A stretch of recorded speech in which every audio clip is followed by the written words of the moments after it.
film tax credit. Last month we looked at creating access to services, and we looked at the development of the Massachusetts Healthcare Connector. And this month we're looking at the subject of ensuring equal access and using the Massachusetts broadband access development in western Massachusetts.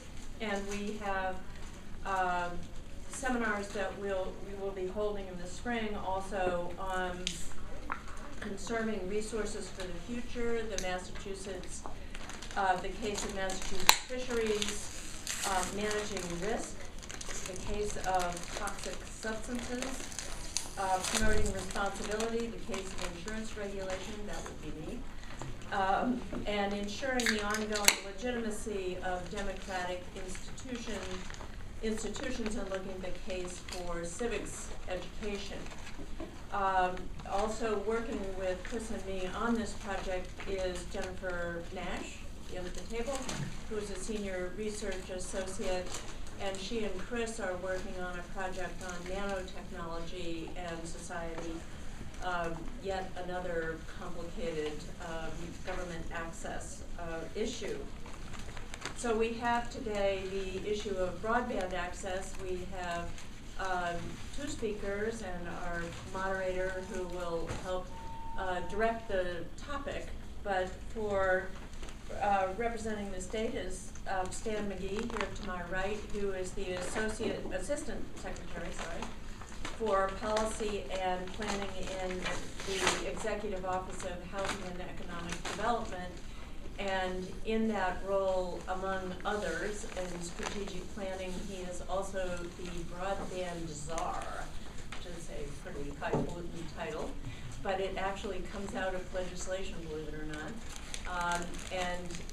Stan is the czar, but he's also, less facetiously, helped with the conception and the ongoing implementation of the governor's broadband initiative. Please come on in.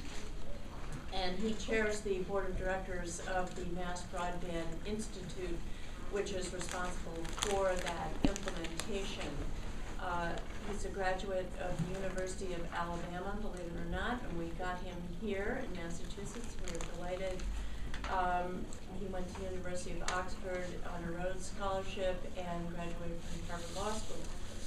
We also have Paul Vasington who is the Director of State Public Policy for Verizon and a former chair of the Massachusetts Department of Telecommunications and Energy, and in that he was the chair of that in May of 2002. He had worked at the DTE as an analyst and then director of the telecommunications division. After that, he was a consultant with a focus on regulated telephone and energy industries. He's a graduate of Boston College and has a master's degree in public policy from Harvard's Kennedy School of Government.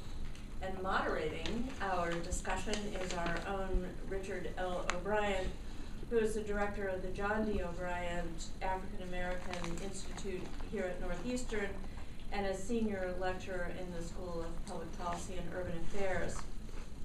Richard's real area of expertise is on the role of information technology in the democratic process, and one of his, so he's written on that, he lectures on that, and one of his most recent initiatives was as a co-principal investigator on a project with MIT to look at making wireless connectivity available to residents of Camfield Estates in Roxbury. So we have also urban connectivity issues here, as well as the more rural issues in western Massachusetts. He started his professional life as a software engineer at the digital equipment company, and was a research associate at the William Monroe Trotter Institute, and is the former director of the John D. O'Brien Community Youth Center. So I'm going to turn this over to Richard to put us in context, and then he will invite our speakers.